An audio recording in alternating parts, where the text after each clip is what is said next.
Hi, welcome to Global One Media. Today I'm joined by Denise Ouellette, Vice President of Exploration at the leading resource optimizer Angkor Resources. Hi, Denise. Thanks for joining us today. How are you? I'm fine. Thank you very much. It's my pleasure to join you today. So, to start off, could you give us a brief overview of yourself and your involvement at Angkor Resources?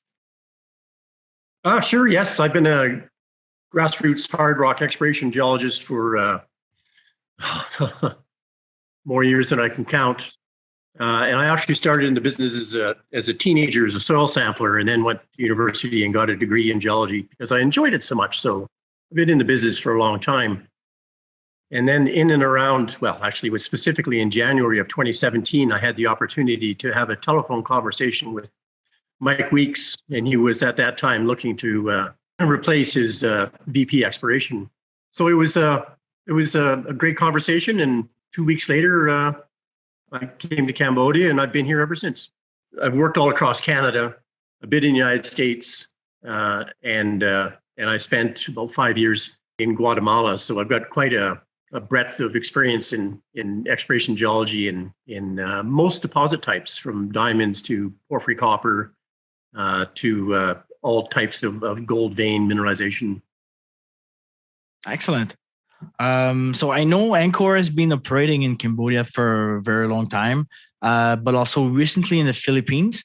So with the joint operating venture for environmental cleanup, sand dredging, and alluvial gold recovery. So could you tell us more about this Malaguit River Project and what excites you the most about it?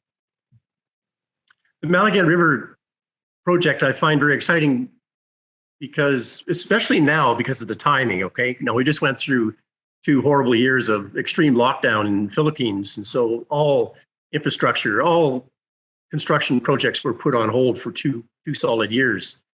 Now that set back the company, our company there, a bit because, of course, they couldn't operate any more than anyone else could.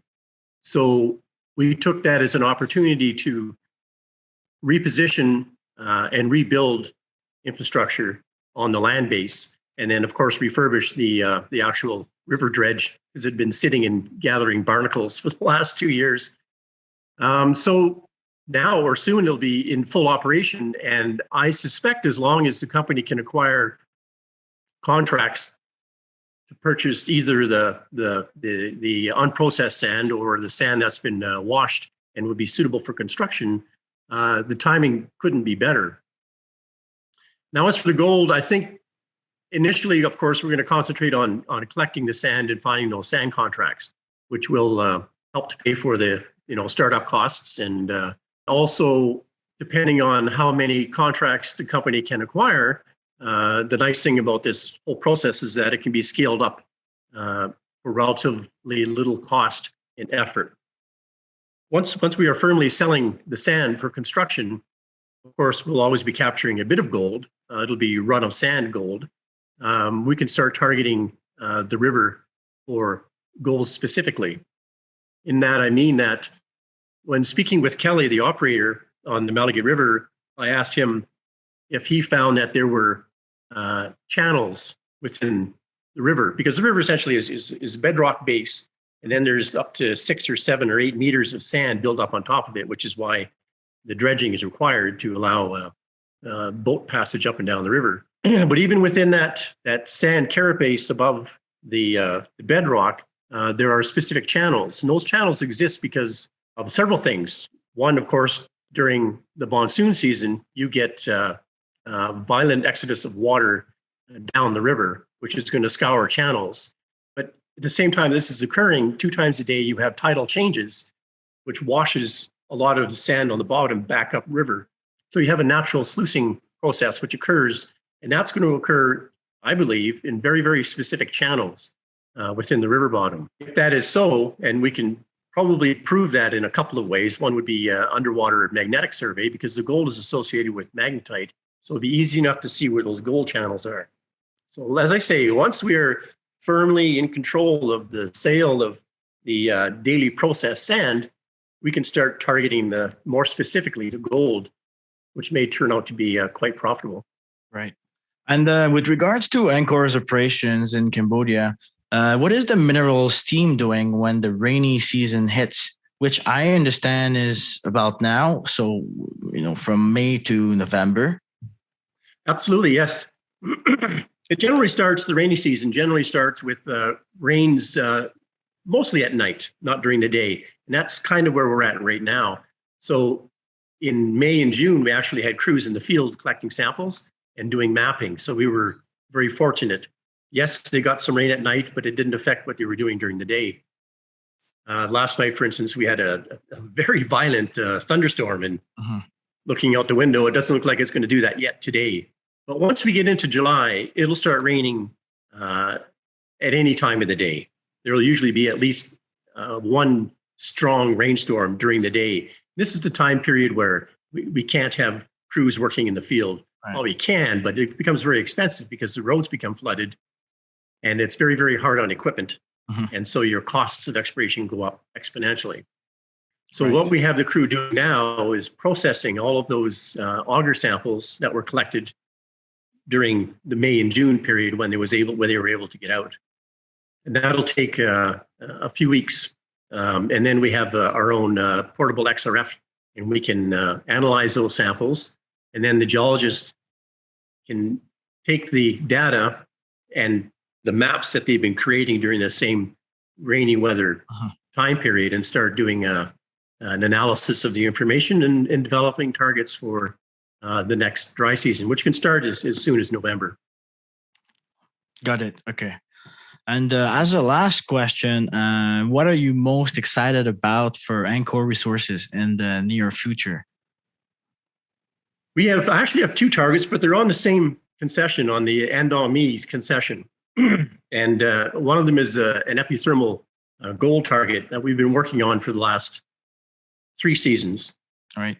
And that is now drill ready. And we have a number of targets that are all lined up on a northwest southeast trend where we've been getting surface samples, float quartz samples of greater than 80 parts per million gold from them.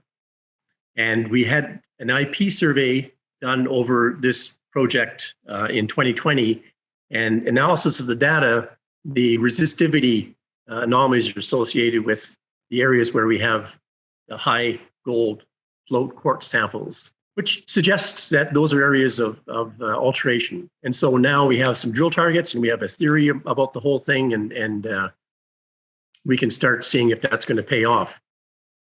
And the other thing is that 2.5 kilometers from it, there is a copper molybdenum porphyry center called Canada Wall. And we've been picking away at that one. The company's been picking away at it since 2010, I believe. They put the first drill holes in it in 2012. Looking for gold veins in a large hydrothermal breccia situated in the center of this porphyry model.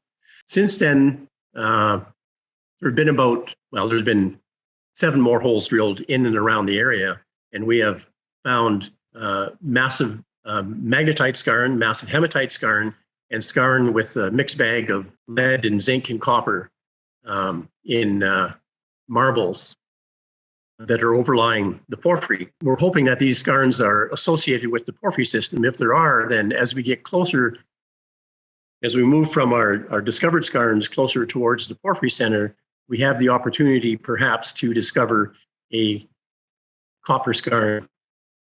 As well, we drilled one hole last year in the center of the porphyry target where we had a copper anomaly up to about 400 ppm copper.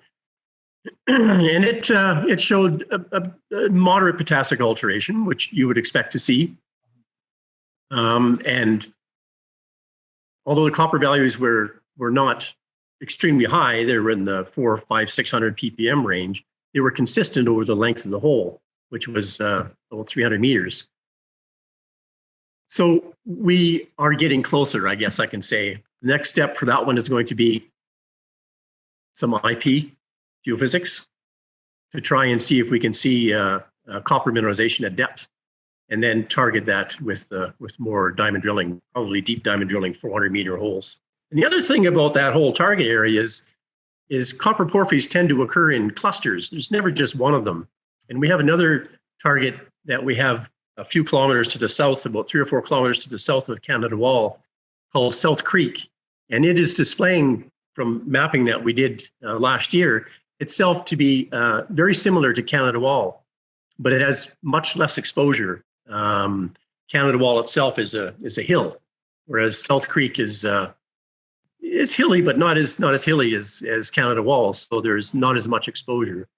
So if we do the IP on Canada Wall, we'll also do IP on South Creek, and we may end up with having 2 copper porphyry centers to be drilled in next season. Excellent.